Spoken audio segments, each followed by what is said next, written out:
Hello and welcome back to some more Sega GT Online. This is part 24, and in today's part, how ironic that we are on part 24 because we're now driving the Datsun 240Z, a car with 24 to start. I did not anticipate this at all. In all seriousness, I wasn't. It's just the fate of how I've segmented this so far, I guess. Anyways, 240Z should hopefully be a much better car around the corners. I'll be very surprised if it isn't. And yeah, we got a bunch of colors here. I'm gonna go with this maroon color. I think the maroon color is pretty nice. Of course, I could have gone with the blue, but that's a little bit obvious. But let's jump right into it. Looks like the duplicate relative is might be white, honestly, because it's bright enough. Oh, actually, it might be yellow. Oh yeah, it's definitely yellow. Anyways, so those of you who are still chilling in the chat, anyone's feelings on the Z cars, and like not just the old S30 here, but any of them in particular, like anyone like any of the Z cars?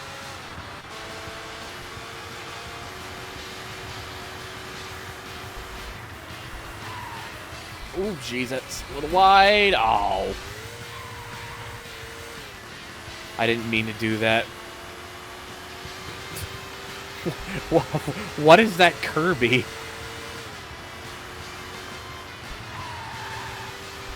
The look of that Kirby is slightly concerning me.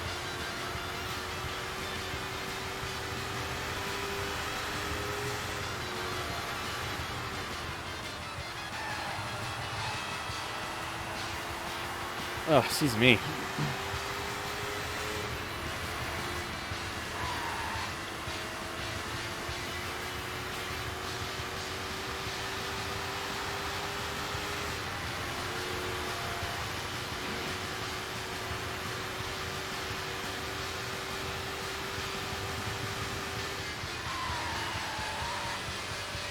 And that's a wall. What am I doing?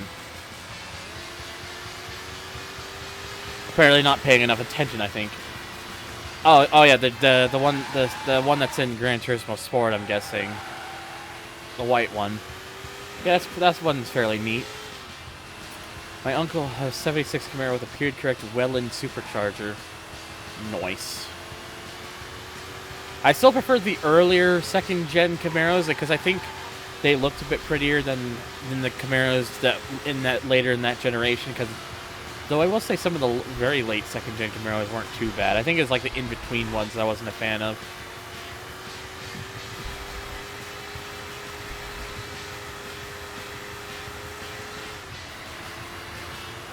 Ugh, excuse me.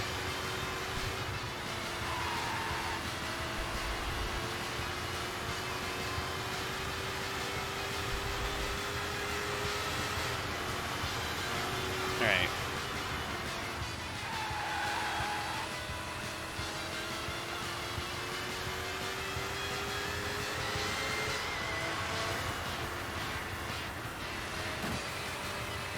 Oh, excuse me.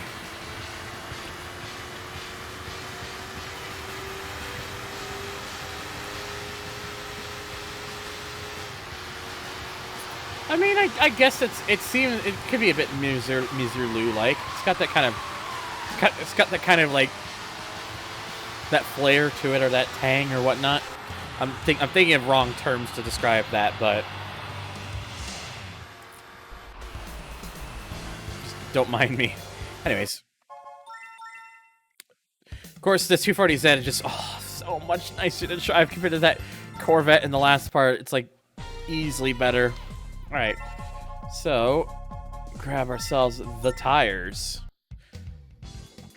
Wait, oh, I should have gotten the weight reduction. I've kind of swapped the two around and unknowingly. That's fine. That's fine. It's no big deal. The better tires will help anyways.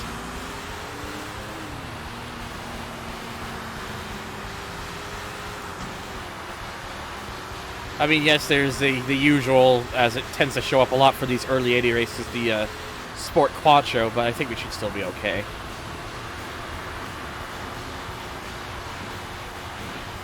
Oh yeah, that was really good through that section. I didn't even let off from the throttle, and it pretty much did that little chicane perfectly. So yeah, the tires definitely benefit the car for sure.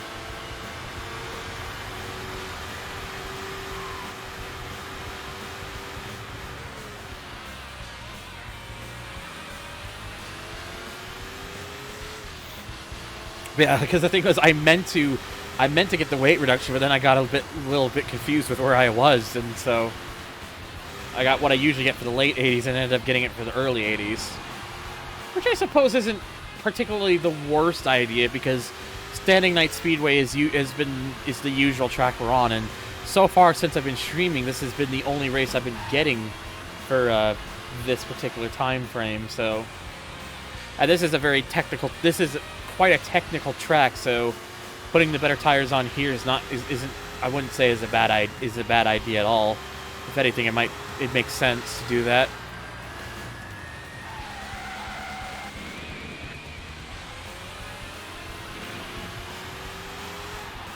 My nose is slightly itchy.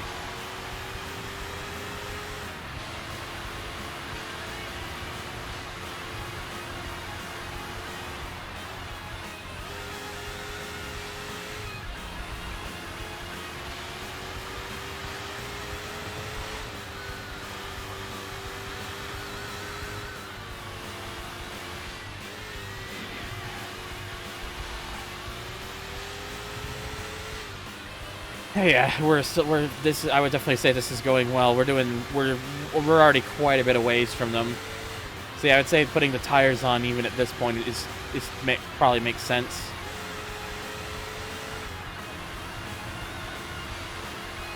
It just means that for the next race, I'll remind myself to put on the weight reduction. Interestingly, the Sport Quattro is not in second place right now. It's one of it's the old Celica that is at the moment. That's interesting.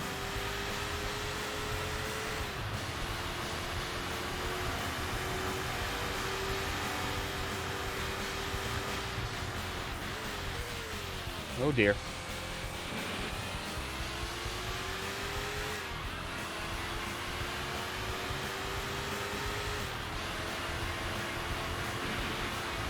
All right. Kind of looking a bit through there. Ooh.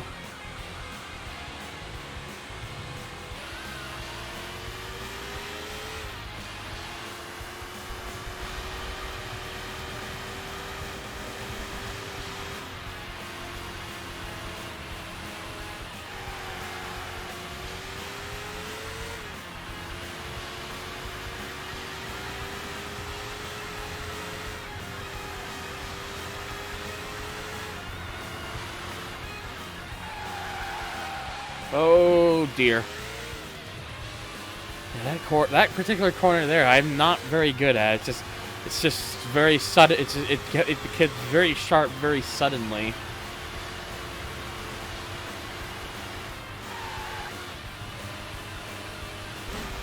Oops. Had a bit of a bonk there. I think I shifted a little too high.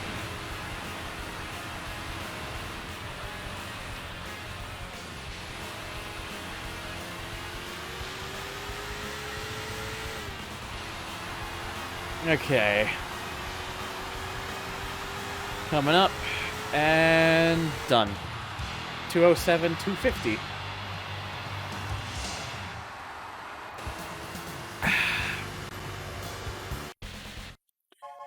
So now, let's make sure to get the weight reduction this time.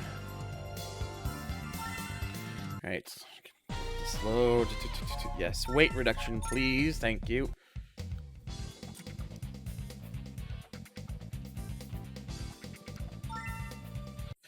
Okay, let's see what we're gonna be paired with. Pretty much the usual.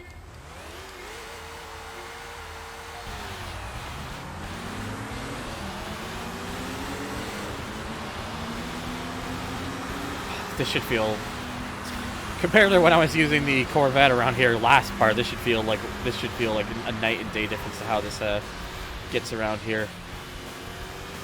Oh, and we're on Circuit B this time.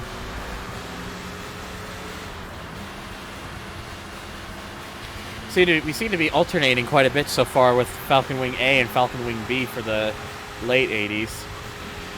What we haven't been getting though is from the which was happening a couple times. The last time I was streaming this for Chronicle Mode was the early 80s race, because we were getting green quite a couple times where I think both times I was doing that, because I did two. I think I only did the first two cars. Yeah, I did. Was instead of the Standing Ice Speedway, which is what we've been getting ever since, I had Green Castle Pass.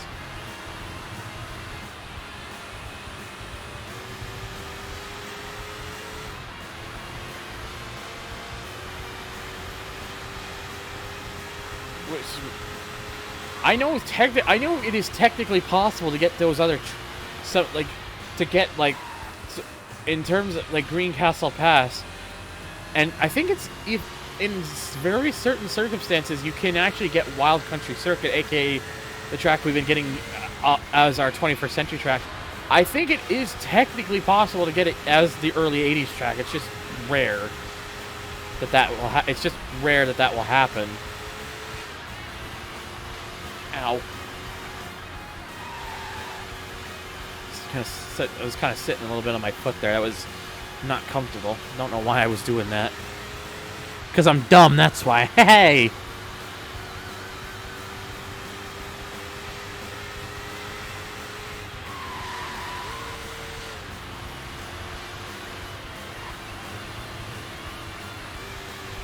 Whoops. Yeah, it was a relatively closer race, but I still had a bit of distance on them. Still a good car. Alright. Let's take a sip of my drink. Alright, halfway through with the 240. So now let's go ahead and put that bolt on that turbo. As we go to 1990s, I'm sure we'll be going to the same track as we always do. Oh yeah. And hey, we do actually have a proper relative car this time around, a Z32.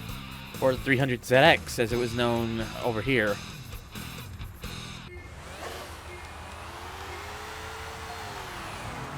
Fun fact, if those of you who do not know, the headlights on the 300ZX, that Z32, are the same headlights that would later be used for the facelifted Lamborghini Diablo. Absolutely true. Look it up. Like look at the headlights between the two, and you will see it's pretty much a perfect match.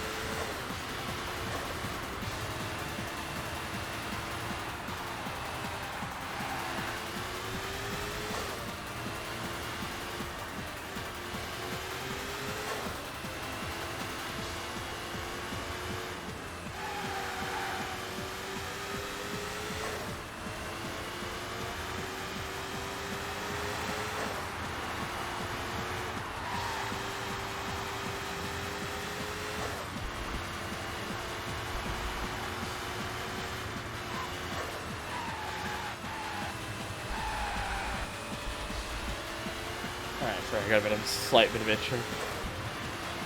Chat seems to be a little bit on the quiet side during this part. Oh well.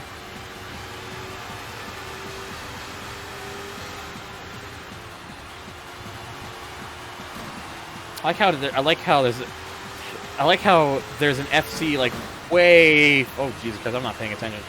Oh, okay. I thought it was just only the FC that was way apart from the other AI cars, but there's another one holding up with it.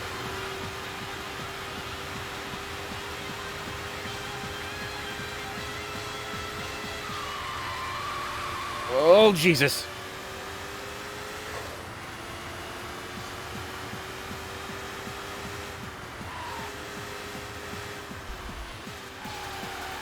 All right.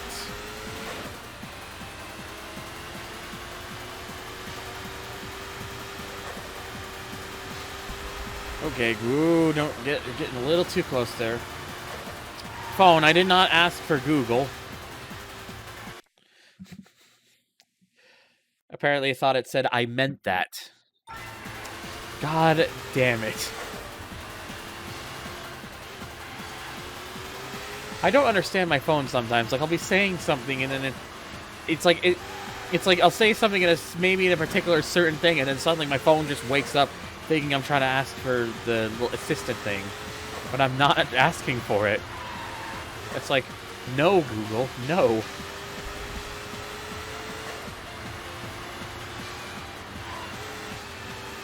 That being said, I've had my phone for like 4 years now. Am I like the only one who hasn't felt like they've needed to upgrade their phone? They just have, like, because of how they use their phone, they feel like yearly upgrades is like pointless. I mean, yes, my phone might technically no longer get the most up-to-date Android builds anymore. I think it stopped after version 9, and I think the current one's like 12 or 13 or something. So it would be nice to have those newer builds, but honestly, the way I use my phone, I don't really game. I don't use it for game. I don't really use it for gaming. I mostly just will watch videos on it occasionally, like when I'm in bed, or just check on messages whenever I'm out and about. I'm not a heavy phone user. I've never have been, and I'll be totally honest, I might never be. I'm not a. If I wanted to do like gaming and stuff on a portable device, I wouldn't be using a phone. I'd go and buy an iPad or something. Like, because a phone, I find that a phone, at least for me personally, I find most phones to be a bit too small and cumbersome for my liking. I know the newer ones, they get like, they're starting to get to that point where the screens are now relatively fine. I just don't like the idea of holding like a small like little device that doesn't have like definitive buttons on it.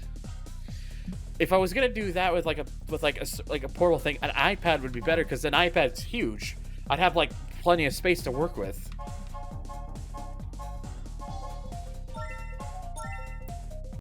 Anyways, get the suspension. We're gonna do the. I don't particularly think I need the port polish too much for this particular race, but we'll see. Ah, yes, the best relative vehicle, a 155. Because they're totally, it's totally relatable to this. Absolutely. What are you talking about? Also, Super Mike's car again.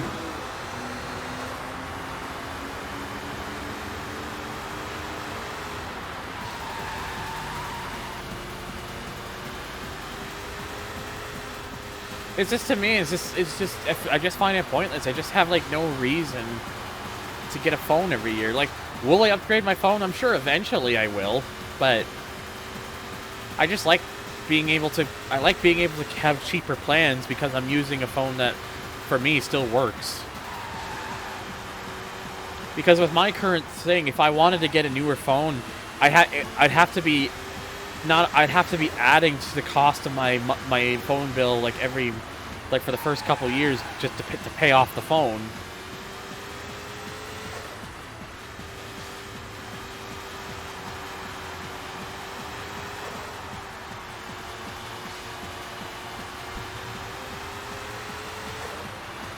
Like if I was in a very good monetary situation, I would just buy a phone. I would just buy a phone outright, and then that way I would have cheaper plans a month.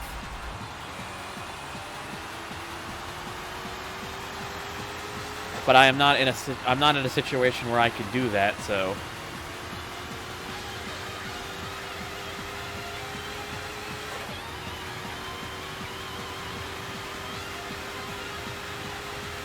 Yeah, I did have a feeling getting going for the suspension was not a bad idea here at all. The car is doing well, not really being too challenged here, so definitely in a situation where it's like nothing really to worry about. Also, I think at some point I will probably reopen the Discord channel I have up to a more public eye. The only reason I haven't done so for the longest time is there's a lot of like hesitance and like unwillingness after how the last one went down.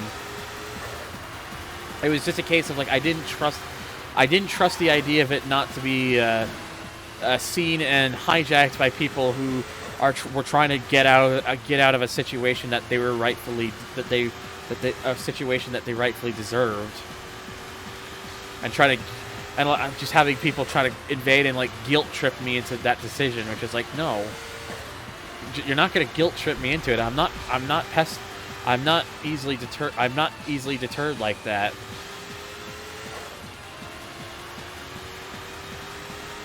But I think some time has passed now, and I'm thinking like some of that stuff will probably hopefully not rear its head.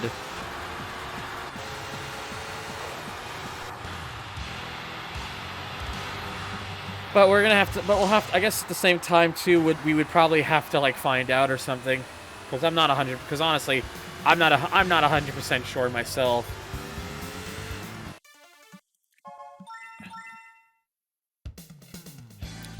All right, one more race to go for this car. And yep, port polish, because the only reason I go with the port polish over the exhaust is because it's worth an extra point, which makes me believe that it's seen as a more powerful, which makes my mindset personally believe that it's probably a more powerful part. I don't entirely know how true that is, but hey, also 350Z. A nice blue one, in fact. It's really nice in that color. Oh great, another SC430. Is that gonna just be the thing that just somehow keeps up and just like passes like everything under the fucking sun?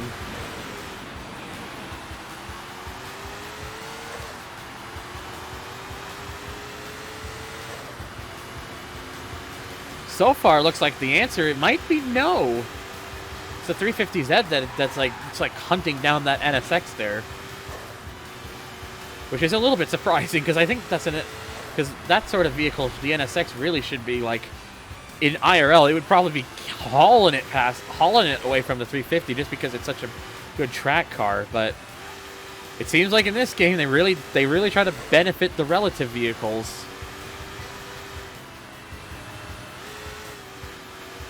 Thankfully, though, I'm in a car that can actually really tackle these corners well, unlike that Corvette I was in.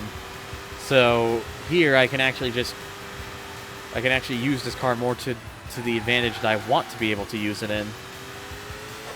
Oh, excuse me.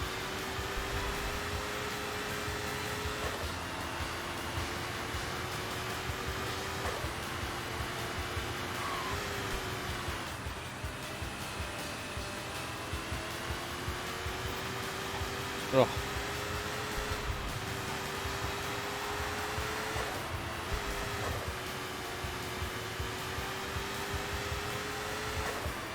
All right, so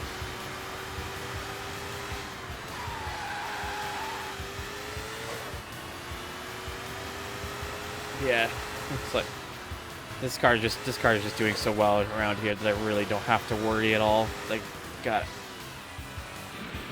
Unless I do that. I don't know what's with me in that particular corner. Like, there's certain corners I'm just struggling with for some reason.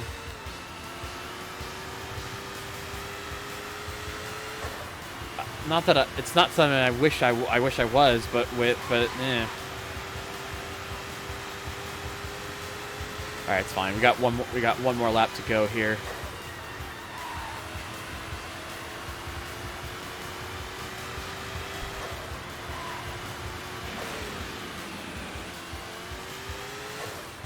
I know that's not really a necessary thing to do, but I just like doing it anyways.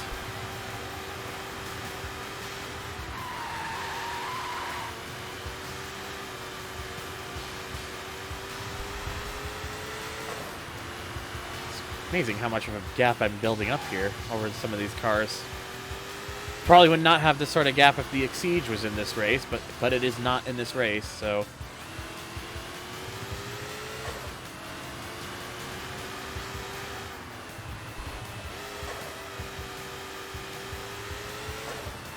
All right.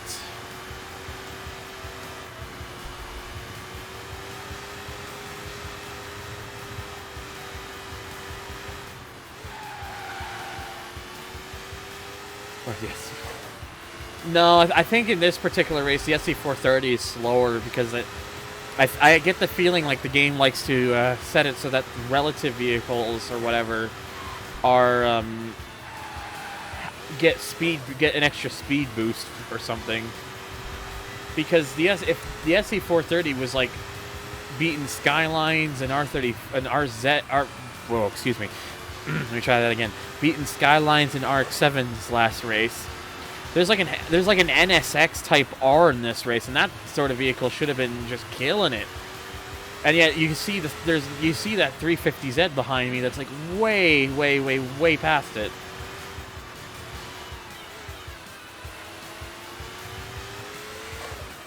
So I really think it's just a case where it's like it must greatly benefit like kind of like like quote unquote relative vehicles. I guess maybe to kind of give that sort of old versus newer feeling. I'm not sure. I'm just guessing more than anything, really. So, and there we go. We're now done with the 240Z. That went pretty smoothly, I have to say. No serious issues, and we unlocked another 240Z, specifically the 240ZG, the long nose 240, basically. Ironically, the default color for that one is maroon. But there we go. That is another one down. We so far have 7 of these down, and we have 4 more to go. So next time, we will be tackling the glorious Renault Alpine A110. So stay tuned for that. As always, thank you guys so much for watching. If you enjoyed this, make sure to hit the like and subscribe, because that does greatly help out the channel. Check out my links down below, including my Twitch, if you want to watch these live as they happen on Twitch. And also, if you want to help support the channel in any way, check out my Patreon. $1 or more gets your name at the start of most of my future videos. Thank you, everyone, and I'll hopefully see you on the next one.